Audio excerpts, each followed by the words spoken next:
নমস্কার, আপনাকে স্বাগত জানাই এসো গল্প শুনি বাই প্রকৃতি লীনা চ্যানেলে।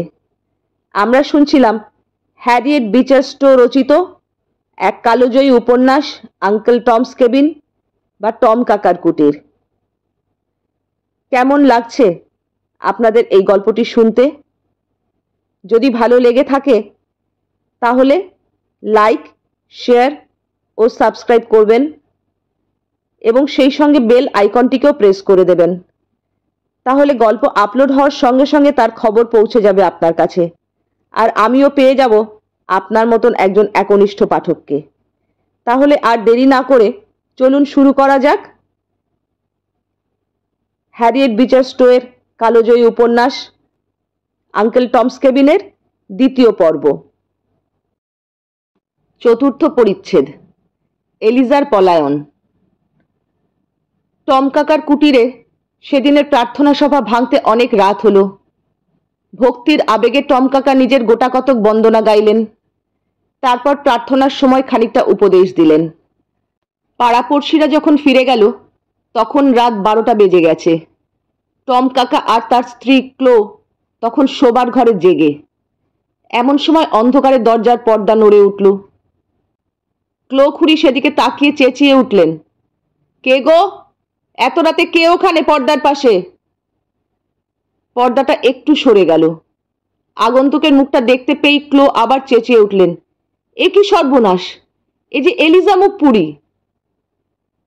এত রাত্রিরে? কি রে, কি ব্যাপার? ছুটে গিয়ে ক্লো হাত ধরে এলিজাকে ঘরের মধ্যে টেনে নিয়ে এলেন।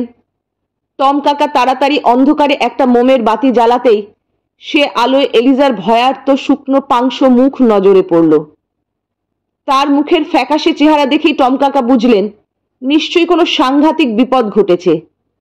টম কাকা উৎসুক কণ্ঠে জিজ্ঞাসা করেন, কি ব্যাপার এলিজা?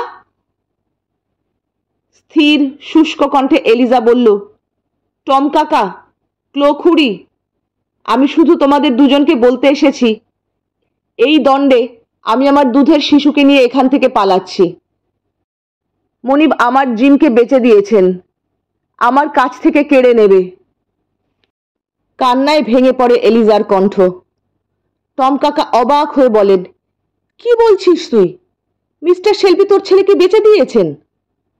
এলিজা স্থির কণ্ঠে জবাব দেয়, আমিও আগে এ কথা বিশ্বাস করিনি। অমন দরদি দয়ালু মনিব জীবনে কেউ পায়? কিন্তু আমার ভাগ্যে সবই উল্টো। গিন্নির ঘরের দরজার পাশে লুকিয়ে আমি নিজের কানে শুনলাম গিন্নিমাকে মনিব বললেন, আর পারলাম না, এলিজার ছেলে জিমকেও বেচে দিতে হলো আমায়। সেই সঙ্গে একটু থেমে এলিজা আবার বলল, সেই সঙ্গে টম কাকাকেও মনিব বেচে দিয়েছেন। ভোর হলেই মনিব ঘোড়ায় চড়ে বাড়ি থেকে বেরিয়ে যাবেন, আর যে লোকটা কিনেছে সে এসে তোমাকে আর আমার ছেলেকে ধরে বেঁধে নিয়ে যাবে। তাই আমি নিশুতি রাতের আধারে এক্ষুনি পালিয়ে যাচ্ছি। সমস্ত ঘর যেন হঠাৎ ওলট পালট হয়ে গেল। এলিজার কথা শুনতে শুনতে কখন নিজের অজ্ঞাতে টম কাকার হাত দুটি জোর হয়ে উপরের দিকে প্রসারিত হয়েছিল। কি যেন বলতে যাচ্ছিলেন তিনি, কিন্তু মুখে তার ভাষা ফুটল না।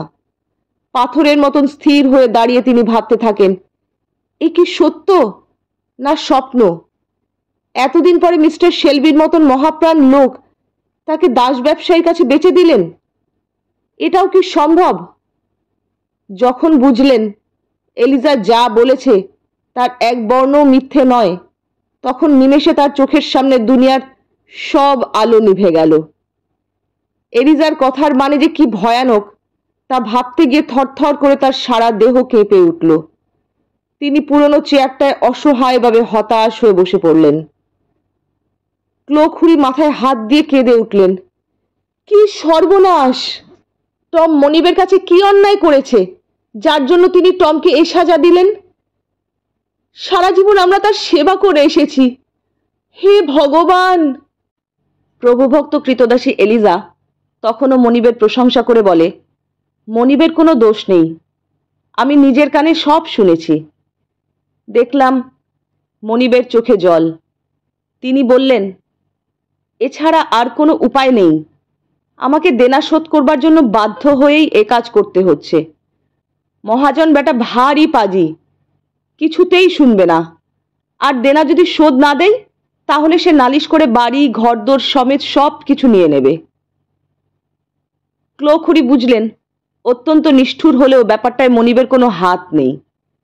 ভোর হলেই টম কাকাকে দাস ব্যবসায়ীরা এসে ধরে বেঁধে নিয়ে যাবে। তাই স্বামীর হাত ধরে ক্লো মিনতি করেন, তুমিও কেন এলিজার সঙ্গে পালিয়ে যাও না? দোহাই তোমার, আমাদের কথা ভেবো না, তোমার পায়ে পড়ি, তুমিও এই সঙ্গে বেরিয়ে পড়ো। আমি এখন একটা পুটলিতে তোমার জিনিসপত্র বেঁধে দিচ্ছি। টম কাকা গম্ভীরভাবে চারিদিকে চেয়ে শান্ত কণ্ঠে বললেন, তা হতেই পারে না। জীবনে আমি কোনোদিন মনিবের সঙ্গে কোনো ব্যাপারে বেইমানি করিনি, আজও তা করতে পারবো না। সে অনুরোধ তুমি আমাকে করো না ক্লো। এলিজা একাই তার ছেলেকে নিয়ে পালিয়ে যাক। ক্লো খুড়ি কেঁদে উঠে টম কাকার পা জড়িয়ে ধরেন। টম কাকা তেমনি শান্ত কণ্ঠে বলেন, তুমি বুঝছো না ক্লো, আমি যদি পালিয়ে যাই তাহলে দাস ব্যবসায়ী মনিবকে ছাড়বে না।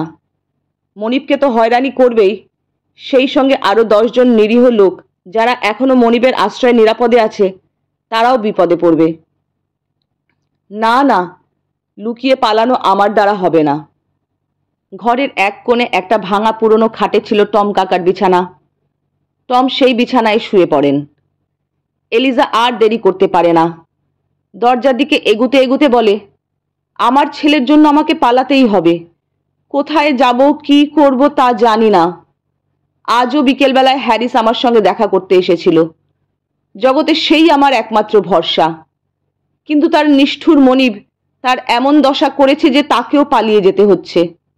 সে আমাকে বলে গেছে পালিয়ে সে কানাডায় যাবে। তোমাদের কাছে আমার একটা অনুরোধ, যদি তার কোনো খবর পাও তাহলে তাকে আমার কথা বলো, তাকে জানিও আমি কিভাবে অনাথিনী হয়ে পথে বেরিয়ে পড়েছি। তাকে বলো যদি বেঁচে থাকি যেমন করে হোক জিমকে নিয়ে কানাডায় তার কাছে আমি পৌঁছাবই। এলিজার দু চোখ দিয়ে টস টস করে জল গড়িয়ে পড়ে। ঘরে আর যে দুজন প্রাণী তাদের চোখেও জলের ধারা। দুহাত দিয়ে শিশুকে বুকে জড়িয়ে ধরে এলিজা রাতের অন্ধকারে নিরুদ্দেশের পথে বেরিয়ে পড়ে। জীবনে সে কোনোদিন বাড়ির আশেপাশ ছাড়া আর কোথাও বেরোয়নি। আজ এই অন্ধকারে সে পথে বেরুলো। ভয়ে তার সর্বাঙ্গ কাঁপছে। কোথায় যাবে কি করবে কিছুই ঠিক নেই, শুধু জানে যেমন করে হোক বুকের শিশুকে রক্ষা করতেই হবে। কালো কৃতদাসীর বুকে তখন জেগে উঠেছে নিখিলের মাতৃস্নেহ। সে স্নেহ সন্তানের কল্যাণের জন্য সব বিপদ তুচ্ছ করতে পারে। তার ছেলে এতটুকু শিশু নয় যে হাঁটতে পারে না, কিন্তু তাকে বুক থেকে নামিয়ে হাত ধরে হাঁটিয়ে নিয়ে যেতে এলিজার বুক কেঁপে ওঠে। সব মার মতো সেও ভাবে মার বুকে যদি সন্তান থাকে তাহলে এখান থেকে তাকে কেউ ছিনিয়ে নিয়ে যেতে পারবে না। তাই এলিজা জিমকে বুকে জড়িয়ে ধরে সেই অন্ধকারে হাঁটতে শুরু করে। পদে পদে টলে পড়ে, হোঁচট খায়, তবুও চলে। মায়ের স্নেহ তার দুর্বল দেহে এনে দিয়েছে পুরুষের শক্তি। অন্ধকারে একে একে সে পরিচিত পথ ঘাট পেরিয়ে নগরের বাইরের দিকে এগিয়ে চলে। এক একটা মোড়ে আসে আর ভয়ে থমকে দাঁড়িয়ে পড়ে। বুঝিবা পেছন থেকে কেউ ধরতে আসছে। আবার চলতে শুরু করে। ক্রমে তার পরিচিত পথ ঘাট ফুরিয়ে এলো। সামনে যত এগিয়ে যায় ততই সব অপরিচিত লাগে। কোন পথে কোথায় যাচ্ছে সে তার কিছু হদিস করতে পারে না, শুধু জানে উত্তরের সোজা পথ ধরে রাতের আধার থাকতে থাকতে এই অভিশপ্ত শহর ছেড়ে যত দূরে চলে যেতে পারে ততই তার মঙ্গল। শেষে শহরের বাইরে এসে পড়ল। দু একবার সে তার মনিবগিন্নির সঙ্গে এ পথ দিয়ে এসেছে। এ পথের আর একটু দূরে ওহিও নদীর ধারে ছোট্ট একটা গ্রাম আছে। সেই গ্রামে সে দু একবার এসেছে। অজ্ঞাতে তার মন আজ তাকে নিয়ে চলে সেই গ্রামের দিকে। সেই গ্রাম তার পরিচিত জগতের শেষ সীমানা। তার বাইরে কি আছে সে আর ভাবতে চায় না। মনে মনে শুধু ভগবানকে ডাকে, ওগো দয়াময়, অভাগিনী আমি শুধু তোমার নাম নিয়ে পথে বেরিয়েছি। তুমি রক্ষা করো। পথ চলতে চলতে রাত শেষ হয়ে যায়। এলিজা না থেমে এক নাগাড়ে হেঁটেই চলে। ক্রমে উষার আলো দিগন্ত ছেয়ে যায়। ছেলেকে বুকে করে এলিজার পথ চলার বিরাম নেই। যতই দিন বাড়তে লাগলো, এলিজার ভয় ততই বেড়ে যেতে লাগলো। এলিজা ভাবে হেলি নিশ্চয়ই সকালে জিমকে না পেয়ে এই পথেই ঘোড়া ছুটিয়ে আসছে তাদেরকে ধরবার জন্য। তাই সে ঘন ঘন পিছু দেখতে থাকে। আশেপাশে কোনো গ্রামে আশ্রয় নেবার সাহস তার হয় না। তার অমন দয়ালু মনিব যখন তার দুধের বাচ্চাকে বেঁচে দিয়েছেন, তখন সে আর কাউকেই বিশ্বাস করবে না। মায়ে পড়ে একসাথে মরবে সেও ভালো, তবুও হেলির খপ্পরে দুধের বাচ্চাকে কিছুতেই সে ছেড়ে দেবে না। দরকার পড়লে কি আত্মহত্যা করা যায়, সে কথাই সে ভাবতে ভাবতে পথ চলতে লাগলো। পথ যেন আর ফুরোয় না। এদিকে সকালবেলা মিসেস শেলবি এলিজাকে বারবার ডেকেও তার সাড়া পেলেন না। একজন কৃতদাসী এসে তাকে জানালো যে এলিজা ও তার ছেলেকে বাড়ির কোথাও খুঁজে পাওয়া যাচ্ছে না। মনে হচ্ছে সে তার ছেলেকে নিয়ে পালিয়ে গেছে। একথা শুনেই মিসেস শেলবি ভগবানের কাছে প্রার্থনা জানালেন এলিজা যেন তার ছেলেকে নিয়ে নিরাপদে পালিয়ে যেতে পারে। তারপর তিনি তার স্বামীর কাছে ছুটলেন খবরটা তাকে জানাতে। মিস্টার শেলবি তখন দেনা শোধ করার কাজে সারাদিনের মতো বাইরে থাকবেন বলে তৈরি হচ্ছিলেন। স্ত্রীর কথায় তিনি বিস্মিত হলেন না। তার মনে হলো এটাই তো মায়ের স্বাভাবিক কাজ। তিনি মনে মনে খুব খুশি হলেন এলিজার এই পালিয়ে যাওয়ার জন্যে। বাড়ির বাইরে বেরোতে যাবেন এমন সময় হাতে একটা মস্ত চাবুক নিয়ে ঘরে ঢুকলো হেলি। শুনছি জিমকে নিয়ে তার মা এলিজা পালিয়ে গেছে, কথাটা কি সত্যি মিস্টার শেলবি? জিজ্ঞাসা করল হেলি। মিস্টার শেলবি বললেন, আমিও এইমাত্র সে কথা শুনলাম। এতে আমার কিছুই করার নেই। হেলি বলল, এলিজাকে ধরবার জন্য আমাকে সাহায্য করতে হবে আপনাকে। আপনি চলুন আমার সঙ্গে। মিস্টার শেলবি বললেন, জানো তো আজ আমার সময় হবে না। দেনার ব্যাপারটা চুকিয়ে ফেলার জন্য এক্ষুনি আমাকে রওনা হতে হবে। আমার তরফ থেকে আমি দুজন লোককে তোমায় দিচ্ছি, তারা তোমাকে সাহায্য করবে। এই বলে মিস্টার শেলবি হাঁক পারলেন স্যাম আর অ্যান্ডিকে। তারা দুজন ছুটে আসতেই মিস্টার শেলবি তাদের হেলিকে সাহায্য করার নির্দেশ দিয়ে নিজের ঘোড়া ছুটিয়ে বাড়ির এই জঘন্য পরিবেশ থেকে দূরে চলে গেলেন নিজের দেনা চুকাবার কাজে। স্যাম এবং অ্যান্ডি তখনই হেলির আজ্ঞাবহ ভৃত্য হয়ে গেল। তারা কিন্তু আসলে এলিজাকে সাহায্য করতে চায়। এলিজা যে তাদের অতি আপনজন। এতদিন ধরে তারা সকলে এই একই পরিবেশে মানুষ, একই ব্যথার ব্যথী। অথচ এলিজাকে সাহায্য করতে হলে হেলির রওনা বন্ধ করতে হয়, কিন্তু সেটা তাদের পক্ষে মোটেই সম্ভব নয়। তাই হেলির রওনা হতে যত দেরি হয় তারা সেই চেষ্টায় উঠে পড়ে লাগলো। তারা ভাবলে হেলির রওনা হতে দেরি হলে এলিজার মঙ্গল হবে, কেননা ততক্ষণে সে আরও দূরে, বহু দূরে পালিয়ে যেতে পারবে। হয়তোবা তাদের এই সামান্য সাহায্যের জন্য এলিজা ও তার ছেলে হেলির নাগালের বাইরে চলে যাবে। হেলি যখন স্যাম ও অ্যান্ডিকে আস্তাবল থেকে তার জন্য একটা ভালো তেজি ঘোড়া আনতে বলল, তখন তারা প্রথমত অযথা দেরি করল, তারপর ঘোড়ার জিনের স্ক্রুগুলো আলগা করে দিল, যাতে হেলি ঘোড়ায় চাপার সঙ্গে সঙ্গে জিন খুলে পড়ে যায়। আর হলোও তাই। টমকে নিজের লোকের জিম্মায় রওনা করিয়ে দিয়ে হেলি যখন এলিজাকে ধরবার জন্য ঘোড়ায় চেপে রওনা হতে গেল, তখনই জিন খুলে সে মাটিতে উপুর হয়ে পড়ে গেল। আর ঘোড়াটা ঊর্ধ্বশ্বাসের ছুটে কোথায় কোন গাছের ফাঁকে অদৃশ্য হয়ে গেল। স্যাম আর অ্যান্ডি অতি কষ্টে হাসি সামলিয়ে হেলিকে মাটি থেকে উঠতে সাহায্য করলো। তারপর কোটের ধুলো ঝেড়ে দিল আর ঘোড়াটাকে গালাগালি দিতে লাগলো হেলির মন রাখার জন্য। হেলি কিন্তু বুঝতে পারেনি যে তার এই বিপদের জন্য আসলে দায়ী হচ্ছে স্যাম আর অ্যান্ডি। তাই সে আর একটা ঘোড়া জোগাড় করে স্যাম আর অ্যান্ডিকে নিয়ে রওনা হলো এলিজা আর তার ছেলেকে ধরবার জন্য। তখন প্রায় দুপুর। হেলি হিসেব করে দেখলো যে রওনা হতে তার ঘন্টা তিনেক দেরি হয়ে গেছে। ওদিকে এলিজা তার ছেলেকে বুকে নিয়ে ঊর্ধ্বশ্বাসে এগিয়ে চলেছে উত্তরের দিকে। তার ক্লান্ত শরীর আর বইতে পারছে না, তবুও তার পথ চলার বিরাম নেই। দুপুর গড়িয়ে বিকেল হলো, বিকেল শেষে আধার করে সন্ধ্যা নামল। সারাদিনের পথশ্রমে এলিজা তখন ক্ষুধার্ত ও ক্লান্ত। তার উপরে প্রচণ্ড শীত পড়েছে, হাওয়া যেন ঠান্ডা হয়ে জমে যাচ্ছে।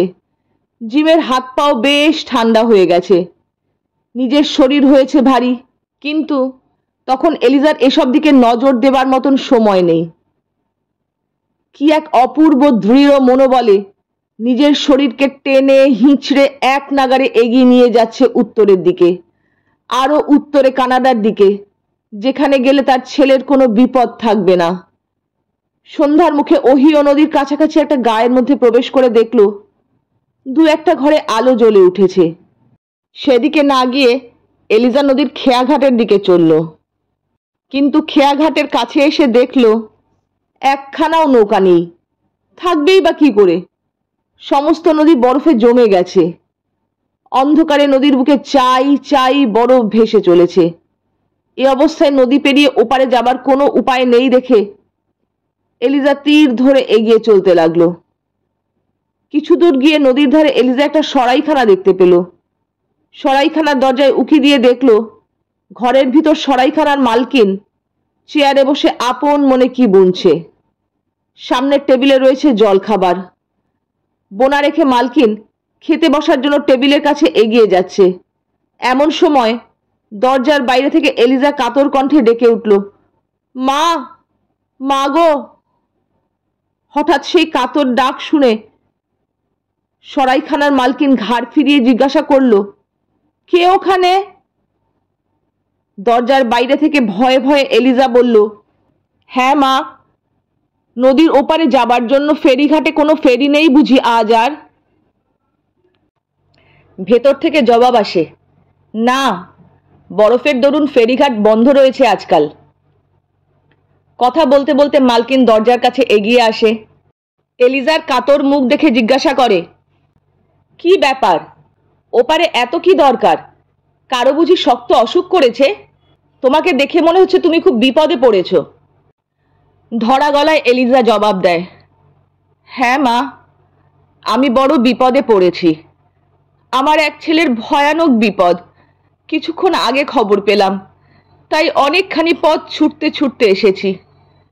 তা মা, কোনো রকমে কি এখন ওপারে যেতে পারবো না? এলিজার বিষণ্ণ মুখ আর কাতর কণ্ঠ শুনে মালকিনের মনে বোধ হয় মমতা জেগে উঠল। সে বললে, ফেরি তো এখন বন্ধ। আচ্ছা দাঁড়াও, দেখি তোমার জন্য কতটা কি করতে পারি। এই বলে সে চেঁচিয়ে হাঁক দিল, সলমান, ও সলমান। মালকিনের হাঁক ডাকে বাড়ির ভেতর থেকে একজন লোক বেরিয়ে এলো। মালকিন তাকে জিজ্ঞাসা করলে, আচ্ছা সলমান, আজ রাতে একজন ব্যাপারীর নৌকা ওপারে যাবার কথা আছে না? সলমান ঘাড় নেড়ে সাই দিয়ে জানালে, হ্যাঁ। মালকিন এলিজাকে বললে, শোনো বাছা, এখান থেকে একজন ব্যাপারী আজ তার মালপত্র নিয়ে ওপারে যাবে বলে শুনেছি। নদীর অবস্থা আজ বড়ই খারাপ। নৌকা ওপারে যাবে কিনা ঠিক বলতে পারছি না, তবে এখনই সে এখানে খেতে আসবে। তুমি বরং এধারে উঠে এসে একটু অপেক্ষা করো বাছা, দেখি সে যদি তোমাকে নৌকা করে ওধারে নিয়ে যেতে পারে। এতক্ষণে জিমের দিকে মালকিনের নজর পড়ে। জিজ্ঞাসা করে, এই বুঝি তোমার ছেলে? বাছা রে, এই নাও, ওকে এই কেকটা খেতে দাও। এ কথা বলে মালকিন এলিজার হাতে একখানা কেক দিল। এলিজা খাওয়াবার জন্য জিমের মুখের কাছে কেকখানা ধরল, কিন্তু ভয়ে আর পথের ঝাঁকুনিতে জিম এমন অবশ হয়ে পড়েছে যে কেক খাওয়ার জন্য এতটুকু আগ্রহ সে দেখালো না। কেঁদে কোকিয়ে উঠল সে। ছেলেকে শান্ত করার জন্য এলিজা তাকে আরো নিবিড় করে নিজের বুকে আঁকড়ে ধরে। কৈফিয়তের ভঙ্গিকে মালকিনকে সে বলে, কখনো এতটা পথ হাঁটেনি কি না, তাই কাঁদছে মা। দরদ জানিয়ে মালকিন বলে, ওকে নিয়ে ভেতরে বসো। এই বলে সে দরজা খুলে পাশে একটা ছোট্ট ঘর দেখিয়ে দেয়। এলিজার দু চোখ কৃতজ্ঞতায় সজল হয়ে আসে। জিমকে বুকে নিয়ে ঘরে এসে দেখে ভাঙা পুরনো একখানা খাট পাতা। শান্ত ঘুমন্ত ছেলেকে সে খাটে শুইয়ে দেয়। এতক্ষণ পরে সে বুক থেকে ছেলেকে নামালো। খাটে শোয়ার সঙ্গে সঙ্গে জিম আরামে ঘুমোতে লাগলো, কিন্তু এলিজার সারা দেহ ক্লান্তিতে ভেঙে পড়লেও তার চোখে ঘুম আসে না। ঘুম বা বিশ্রামের কথা সে যেন ভাবতেও পারে না। হাড়ের মধ্যে তখনও আগুনের শিখার মতন জ্বলে চলেছে নিদারুণ ভয়। সে জানে নিশ্চয়ই তাকে ধরবার জন্য হেলি লোক পাঠিয়েছে। যে কোনো মুহূর্তে তাদের হাতে সে ধরা পড়ে যেতে পারে। ছোট্ট ঘরের জানালা দিয়ে সন্ধ্যার ঘনায়মান অন্ধকারে সেই বরফ জমা নদীর দিকে সতৃষ্ণ চোখে সে চেয়ে থাকে। কোনো রকমে যদি নদীর ওপারে যাওয়া যায়। নদীর ওপারে না যাওয়া পর্যন্ত সে যেন নিশ্চিন্ত হতে পারছে না। এক দৃষ্টিতে তাই সে নদীর দিকে চেয়ে থাকে। প্রায় ঘণ্টাখানেক সেভাবে জানালায় দাঁড়িয়ে থাকার পর এলিজা হঠাৎ কি যেন দেখে চমকে উঠল। ভূত বা সাপ দেখলে মানুষ যেমন চমকে ওঠে, জানালার নিচে রাস্তা। এলিজা দেখল সেই রাস্তা ধরে কজন লোক ছুটে আসছে ঘোড়ায় চড়ে সরাইখানার দিকে। এরা আর কেউ নয়, দাস ব্যবসায়ী সেই হেলি, আর হেলির পেছনে মিস্টার শেলবির দুজন পুরনো কৃতদাস স্যাম আর অ্যান্ডি। দূর থেকে স্যাম এলিজাকে জানালায় দাঁড়িয়ে থাকতে দেখেছে। এলিজা কিন্তু ওদের দেখতে পায়নি তখনও। বুদ্ধি করে স্যাম তাড়াতাড়ি নিজের মাথার টুপিটা ফেলে দিয়ে জোরে চিৎকার করে উঠল, অ্যান্ডি, অ্যান্ডি, আমার টুপি যে উড়ে গেল। তার উদ্দেশ্য চিৎকার করে এমনভাবে আগে থাকতে এলিজাকে সাবধান করে দেওয়া। সত্যিই তার চিৎকারে কাজ হলো। সামনে পরিচিত গলা শুনে পাশ ফিরে তাকাতেই এলিজা দেখে তার যমদূত হেলি তাকে ধরবার জন্য এগিয়ে আসছে। মুহূর্তে নিজের আসন্ন বিপদ বুঝতে পারে এলিজা। সন্তানকে বাঁচাবার জন্য ব্যস্ত হয়ে ওঠে সে। ভুলে গেল তার দেহের সমস্ত ক্লান্তি। হেলি রাস্তা দিয়ে ঘুরে সরাইখানার দরজার দিকে এগিয়ে আসছে। এক মুহূর্ত আর দেরি করা চলে না। এলিজা তাই আর বিন্দুমাত্র দেরি করল না। ঘুমন্ত ছেলেকে বুকে তুলে নিয়ে সে ছুটে চলল বাড়ির পেছনের ছোট্ট একটা দরজার দিকে। সেই দরজা খুলে অন্ধকারে ছুটতে বেরিয়ে পড়ল সে। হেলি তখনও সামনের দরজায় কড়া নাড়ছে। হঠাৎ হেলির নজরে পড়ল রাস্তায় নেমে কে যেন নদীর দিকে ছুটে পালাচ্ছে। শিকার সন্ধানী চোখ তার। নিমেষে বুঝল এলিজা পালাচ্ছে। তখনই হেলি চিৎকার করে উঠল, স্যাম, অ্যান্ডি, ধর ধর, ওই এলিজা পালাচ্ছে। এই কথা বলতে বলতে হেলি নিজেই নদীর দিকে ছুটল। এলিজা নদীর ধারে এসে চকিতের জন্য থমকে দাঁড়ালো। এখন সে কি করবে? পেছনেই ছুটে আসছে যমদূতের মতন হেলি। না, আর এতটুকুও দেরি করা চলে না। তার বুকে জেগে উঠল চরম দুঃসাহস। মা সে, নিজের সন্তানকে রক্ষা তাকেই করতে হবে। তাতে যদি তার মৃত্যু হয় তবুও। এমন চরম বিপদে মায়েরা কোথা থেকে যে শক্তি পায় তা ভগবানই জানেন। সেই শক্তি এলিজার দেহে মনে এনে দেয় সাহস। নদীর বুকে কহাত দূরে একটা বরফের চাই ভেসে চলেছে। ছেলেকে বুকে জড়িয়ে ধরে এলিজা তার উপরে লাফিয়ে পড়ল। সহজ অবস্থায় কোনো একজন সবল পুরুষও এরকম দুঃসাহসিক কাজ করতে পারে না।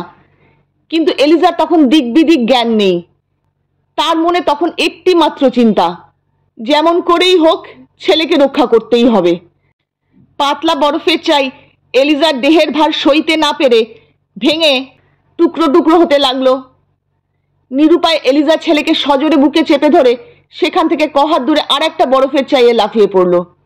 তারপর সেই চাই থেকে আরেকটা চাইয়ে লাফ। এমনি করে বরফের চায়ের উপর দিয়ে লাফিয়ে লাফিয়ে ছুটে পালালো। বরফে পা কেটে ফিনকি দিয়ে রক্ত পড়ছে। পোশাক ছিঁড়ে টুকরো টুকরো হয়ে গেছে। এলিজার সেদিকে কোনো ভ্রুক্ষেপ নেই। তার তখন চেতনা নেই, বেদনা নেই, ভয় নেই। কি করছে, এরপরে কি হবে সে হুঁশও তার নেই।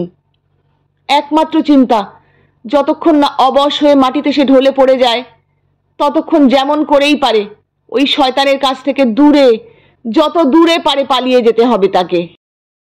এভাবে ক্ষতবিক্ষত রক্তাক্ত দেহে এলিজা যখন ওহিও নদীর অপর পারের প্রায় কাছাকাছি এসে পড়েছে তখন সে দেখে জলে নেমে একজন লোক তার দিকে হাত বাড়িয়ে তাকে সাহায্য করবার জন্য এগিয়ে আসছে। এলিজাকে লক্ষ্য করে লোকটি বলে ওঠে, আমি ওপর থেকে দেখছিলাম তোমার কাণ্ড। এমন সাহসী মেয়ে আমি কখনো দেখিনি। এসো, আমার হাত ধরো। এলিজা কাঁপতে কাঁপতে তার হাত ধরে নদীর ওপারে মাটিতে গিয়ে দাঁড়ায়। এতক্ষণ লোকটাকে সে নজর করেনি। এখন মুখ তুলে চেয়ে দেখে যে লোকটা তার হাত ধরে আছে সে তার চেনা। এ লোকটাকে মিসেস শেলবির সঙ্গে কথা কইতে এলিজা দেখেছে দু একবার। হাত জোর করে এলিজা বলে, ভগবান আপনার ভালো করবেন মিস্টার সিমস। আমাকে আপনি বাঁচান। কোনো রকমে কিছুদিনের মতন আমাকে কোথাও লুকিয়ে রাখুন। আপনার পায়ে পড়ি, নইলে আমার সর্বনাশ হয়ে যাবে। এতক্ষণ পরে সিমস এলিজাকে চিনতে পারল। সে বলল, আরে তুমি না মিসেস শেলবির বাড়ির লোক? হ্যাঁ তাই তো, তোমাকে মিসেস শেলবির ওখানেই দেখেছি। তা ব্যাপার কি, কি হয়েছে তোমার? এলিজা জবাব দেয়, আমার একরত্তি ছেলে, আমার যথা সর্বস্ব, মনিব ওকে বেঁচে দিয়েছেন। নদীর ওপারে দাঁড়িয়ে যে লোকটা হাত পা ছুটছে, ওই শয়তানটা একে কিনেছে। দোহাই মিস্টার সিমস, আমার ছেলেকে আপনার পায়ে রাখলাম, ও এখন আপনার, ওকে আপনি বাঁচান। সিমস এলিজার পিঠ চাপড়ে বলে, হ্যাঁ হ্যাঁ, ও আমারই ছেলে, তোমার কোনো ভাবনা নেই, তোমার মতো সাহসী মেয়েকে আমি নিশ্চয়ই সাহায্য করব। এলিজাকে সঙ্গে নিয়ে সিমস নদীর পাড় থেকে উঠে আসে। এলিজাকে বলে, তোমাকে ঠাঁই দিয়ে রক্ষা করতে পারি এমন শক্তি আমার নেই, কিন্তু তোমার জন্য এখনই কিছু একটা করা দরকার। আমার পরামর্শ শোনো, ওই যে দেখছো সামনে সাদা রঙের মস্ত বড় বাড়ি, ওইখানে যাও, ওরা নিশ্চয়ই তোমাকে আশ্রয় দেবেন। এলিজা অন্তর থেকে কৃতজ্ঞতা উজাড় করে বলল, ভগবান আপনার ভালো করবেন। সিমস বলে, না না, আমি এমন কিছু করিনি যার জন্য তুমি এত কথা বলছো। যাবার জন্য পা বাড়িয়ে এলিজা বলে, কিন্তু দোহাই, ও বাড়িতে আশ্রয় নিয়েছি এ কথা আর কেউ যেন জানতে না পারে। সিমস আশ্বাস দিয়ে বলে, আরে না না, আমি কি পাগল নাকি? তুমি নিশ্চিন্ত থাকো, আমার কাছ থেকে কেউ কোনো কথা জানতে পারবে না। এখন তুমি তাড়াতাড়ি পা চালিয়ে যাও দেখি। আমিও তোমার মতন আফ্রিকান, আমাদের ব্যথা বেদনা সবই সমান। জিমকে বুকে জড়িয়ে নিয়ে এলিজা দ্রুত সেই বাড়ির দিকে এগিয়ে গেল। এদিকে হেলি নদীর ওপারে দাঁড়িয়ে রাগে ফুঁসতে থাকে, কিন্তু কি করতে পারে সে এখন? এলিজার মতন পাগলামি করে নদী পার হওয়া তো তার পক্ষে সম্ভব নয়। শিকার হাতছাড়া হয়ে গেল দেখে সে স্যাম আর অ্যান্ডিকে বিদায় দিয়ে সোজা চলে গেল টমি গুন্ডার আস্তানায়। তখনকার দিনের কৃতদাস ব্যবসায়ীরা গুন্ডাদের দলকে পুষত। এদের কাজ ছিল পালিয়ে যাওয়া কৃতদাসদের খুঁজে বার করে মালিকদের হাতে তাদের ফিরিয়ে দিয়ে মোটা টাকা বকশিশ লাভ করা। এদের নির্মম হাতে কত যে কৃতদাসের প্রাণান্ত হয়েছে তার ঠিক ঠিকানা নেই। এদের ভয়ে কোনো কৃতদাস পালিয়ে যেতে সাহস পেত না। এদের ঘাঁটি ছিল দেশের নানা প্রান্তে, বিশেষ করে যাতায়াতের প্রধান প্রধান সড়কের সংযোগস্থলে, নদীর খেয়া ঘাটে আর স্টিমার স্টেশনে। এদের নজর থাকতো রাস্তায় চলমান কালো আফ্রিকান কৃতদাসদের ওপর।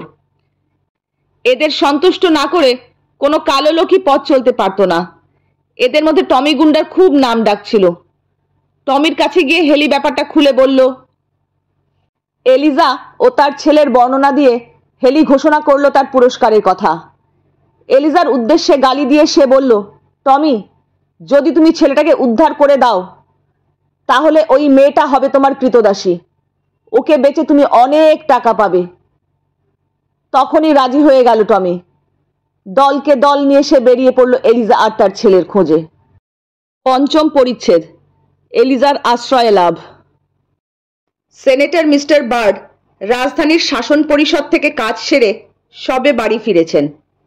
বাইরের ঘরে তিনি তখন বুট খুলে নতুন তৈরি পশমের চটি জুতো পরছেন, আর সেই ঘরের অন্যদিকে মিসেস বার্ড সিল্কে মোড়া টেবিলে নিজের হাতে চায়ের সাজ সরঞ্জাম সাজাচ্ছেন। রূপোর চাদানি আর পেয়ালা ঝকঝক করছে। এমন সময় বাড়ির পুরনো আফ্রিকান চাকর কুজো ব্যস্তভাবে এসে মিসেস বার্ডকে বললেন, এখনই একবার রান্নাঘরে আসতে হবে গিন্নিমা। কুজের কথায় মিসেস বার্ড তক্ষুনি ঘর থেকে বেরিয়ে গেলেন। চায়ের দেরি হবে বুঝতে পেরে মিস্টার বার্ড খবরের কাগজখানা হাতে তুলে নিলেন। কিছুক্ষণের মধ্যেই রান্নাঘর থেকে মিসেস বার্ড চেঁচিয়ে স্বামীকে ডাকলেন, জন, জন, 1 মিনিটের জন্য এখানে এসে শুনে যাও তো। মিস্টার বার্ড তাড়াতাড়ি উঠে গিয়ে দেখেন রান্নাঘরের সামনে একটি অল্প বয়সী আফ্রিকান মেয়ে পাথরের মূর্তির মতো লুটিয়ে মাটিতে পড়ে আছে। তার পোশাক ছিঁড়ে টুকরো টুকরো হয়ে গেছে, পা থেকে রক্ত ঝরছে, তার নির্বাক মুখে যেন তার জাতের সমস্ত বেদনা মাখানো। তিনি তখনই তার স্ত্রীকে মেয়েটির সেবা শুশ্রূষা করতে বলে আবার বাইরের ঘরে চলে গেলেন। মিসেস বার্ডের হুকুমে বুড়ো কুজের স্ত্রী দিনা বুড়ি এসে এলিজার পা ধুয়ে ওষুধ লাগিয়ে তার চেতনা ফিরিয়ে আনার চেষ্টা করতে লাগলো। গরম দুধ খাওয়াবে বলে বুড়ো কুজো জিমকে বুকে নিয়ে রান্নাঘরে চলে গেল। দিনার সেবায় এলিজার জ্ঞান হলো। বড় বড় হরিণের মতন চোখ দুটি খুলেই পাগলিনীর মতন সে এদিকে ওদিকে তাকাতে লাগলো। জিমকে কোথাও দেখতে না পেয়ে সে সঙ্গে সঙ্গে চিৎকার করে কেঁদে উঠল, জিম, আমার জিম কোথায়? তাকে কি ওরা ধরে নিয়ে গেছে? কুজো তাড়াতাড়ি রান্নাঘরের ভেতর থেকে জিমকে নিয়ে এলিজার সামনে ছুটে এসে বলল, এই যে মা, তোমার ছেলে, কে তাকে কেড়ে নেবে? জিমকে এলিজা বুকে চেপে ধরে। মিসেস বার্ডের পায়ের কাছে নতজানু হয়ে সে বলে, আমাদের রক্ষা করুন গিন্নিমা, আমার দুধের বাচ্চাকে রক্ষা করুন। মিসেস বার্ড বুঝলেন এই আফ্রিকান কৃতদাসী রমণীর অন্তরের ব্যথা। শান্ত কণ্ঠে তিনি বললেন, উতলা হয়েও না বাছা, এখান থেকে কেউ তোমাদের কেড়ে নিয়ে যেতে পারবে না। তুমি শান্ত হও, তোমার কোনো ভয় নেই। ফুপিয়ে ফুপিয়ে কাঁদতে কাঁদতে এলিজা বলে, ভগবান আপনাদের ভালো করুন। মিসেস বার্ড নিজে এলিজার খাওয়া আর শোয়ার ব্যবস্থা করে দিলেন। এলিজা আর তার ছেলেকে শুইয়ে তবেই মিসেস বার্ড নিজের সংসারের অন্য কাজে মন দিলেন। বিছানায় শোয়ার সঙ্গে সঙ্গে এলিজা নিশ্চিন্ত আশ্রয় পেয়ে গভীর ঘুমে আচ্ছন্ন হলো। ঘুম ভাঙার পর এলিজা ছেলেকে দেখে স্বস্তির নিঃশ্বাস ফেলল। কিন্তু তখনও তার মন থেকে ভয় যায়নি। বুক তার ধুক ধুক করে কাঁপছে। এলিজা ঘুম থেকে উঠেছে জানতে পেরে মিসেস বার্ড ঘরের মধ্যে এলেন। মিসেস বার্ডকে দেখে এলিজা দু চোখ তুলে তার দিকে নির্বাক হয়ে চেয়ে থাকে। চোখ দিয়ে টস টস করে জল পড়ছে তার। এই দৃশ্য দেখে মিসেস বার্ডের নারীর হৃদয় করুণায় উদ্বেল হয়ে ওঠে। সস্নেহ কণ্ঠে তিনি বলেন, কেঁদো না মা, এখন বলো তুমি কোথা থেকে আসছো? এলিজা শান্ত কণ্ঠে জবাব দেয়, নদীর ওপারে কেন্টাকি থেকে। কখন বেরিয়েছিলে? কাল রাতে। এপারে এলে কি করে? নদীর বুকে বরফের ওপর দিয়ে হেঁটে। সর্বনাশ, কি করে এই কঠিন দুঃসাহসের কাজ করতে পারলে? তা তো জানি না মা, ভগবান নিশ্চয়ই আমায় শক্তি জুগিয়েছেন, তিনিই আমাদের এপারে এনে দিয়েছেন। কিন্তু এভাবে নদী পার হতে গিয়ে যদি জলে ডুবে যেতে? এলিজা উত্তেজিত কণ্ঠে বলল, হয়তো যেতাম, কিন্তু কি করব মা? আমাকে ধরার জন্য যারা ঘোড়া ছুটিয়ে আসছিল তারা যে একেবারে আমার ঘাড়ে এসে পড়েছিল। তখন আমার আর কোনো হুঁশ ছিল না। যেমন করে পারি সামনে ছুটে চলা নদী পার হওয়া ছাড়া আর কোনো উপায় আমার জানা ছিল না। মিস্টার বার্ড পেছন থেকে এসে জিজ্ঞাসা করলেন, তুমি কি কৃতদাসী? হ্যাঁ, আমি কেন্টাকিতে একজনের বাড়িতে কৃতদাসী হয়েছিলাম। মিস্টার বার্ড আবার জিজ্ঞাসা করলেন, তিনি বুঝি তোমার উপরে খুব অত্যাচার করতেন? না হুজুর, তিনি খুব ভালো লোক। তবে পালালে কেন? এলিজা তখন ধীরে ধীরে তার পালানোর কারণ খুলে বলে। বলতে বলতে কান্নায় ভারী হয়ে আসে তার গলা। মিসেস বার্ডের দিকে চেয়ে শেষকালে বলে, একটা কথা জিজ্ঞেস করব মা, রাগ করবেন না? আপনার কি কোনো ছেলে মারা গেছে? এলিজা অজ্ঞাতে এমন এক প্রশ্ন করে বসল যাতে মিস্টার বার্ড আর তার স্ত্রী দুজনেই বিচলিত হয়ে উঠলেন। কারণ মাত্র 1 মাস আগে তাদের একমাত্র শিশুপুত্রটি মারা গেছে। মিসেস বার্ড শেষক এখনো সামলে উঠতে পারেননি। নিজের ছেলের কথা মনে পড়ায় মিসেস বার্ডের চোখ দিয়ে জল গড়িয়ে পড়ল।